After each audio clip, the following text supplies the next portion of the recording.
Alright, here we have a Geogebra applet that has done nothing more than just take a quadrilateral, show us if lines are parallel, and then it has the ability to show angle measures, hide those angle measures so students can figure out that a parallelogram has opposite angles that are congruent, but it also shows side lengths and hides side lengths, so once the opposite sides are congruent, it's a parallelogram and vice versa.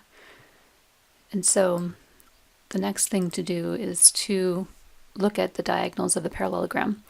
So in the right hand side here, we're going to go to view and add algebra so we can actually see the things that we're creating. And then we're going to create the diagonals and find the point of intersection, find some measures of various things, and then I'll show you how to use the checkbox to show or hide certain things. So as we're working our way through here, the first thing we want to do is create a segment that connects A and C. So we'll choose the segment tool. And let's make this a different color so that we can tell. Actually, let's just go with plain old black. And this will be our diagonal that goes between A and C. And another one between B and D. And to clean up the drawings, if we don't want labels to be shown, we can select them. And in this little toolbar over here, we can hide the name. And we can do the same thing for the other one.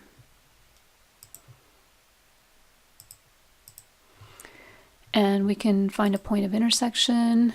If we simply click on the point and make sure both are chosen, we can choose that as well. So there's our point of intersection, that's point E. And now we want to show that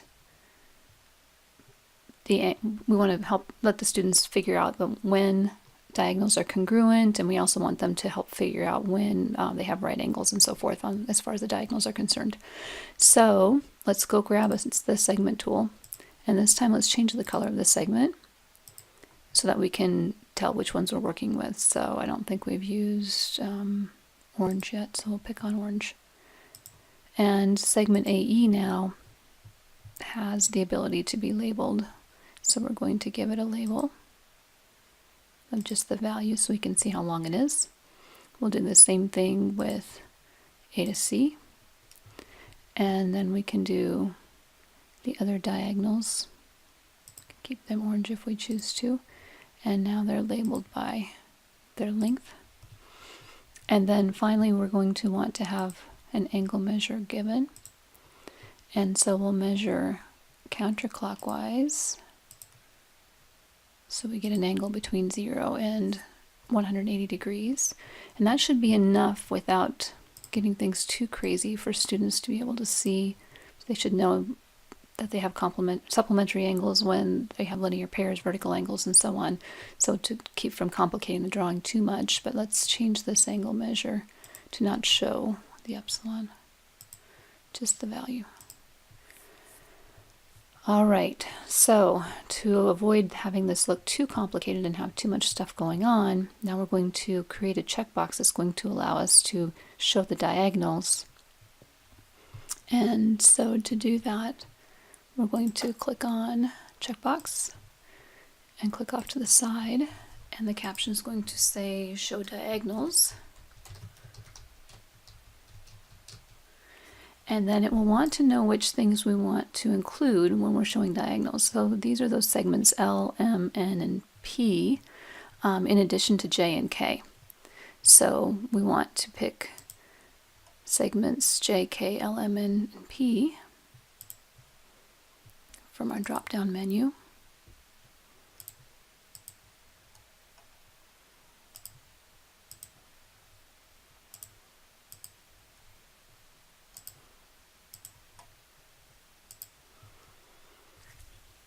And so when we click this box now, uncheck the box, the diagonals are gone. Check the box and the diagonals show up. So one slight problem, we want that angle to also disappear. And so when the diagonals are shown, we can also add another checkbox, kind of a nested checkbox basically. And that checkbox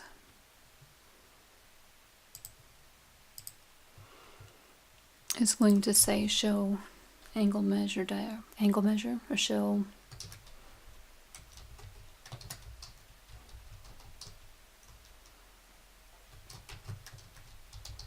diagonals angle measure. And then we want that to show that epsilon that we hid just a moment ago.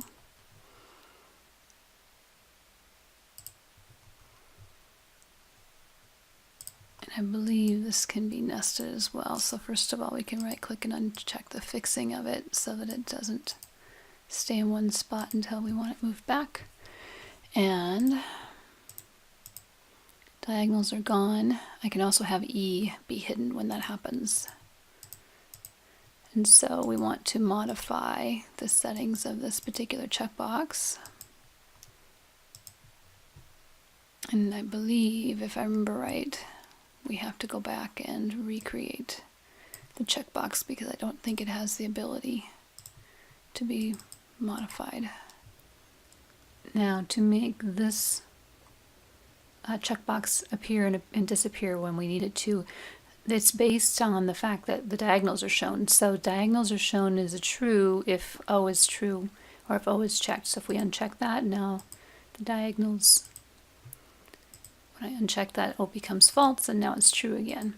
So if I modify the settings on this one to say conditions to show, we want O to be equal to true. And then when O is true, we'll be able to show the diagonals, but if O is not true, that disappears. So it's like a nested checkbox. So now students will have the ability to discover that if they can make it into a kite, you have a 90-degree angle where the diagonals meet.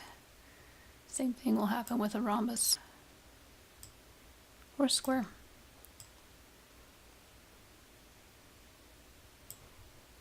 So that should just about do it for the properties of quadrilaterals.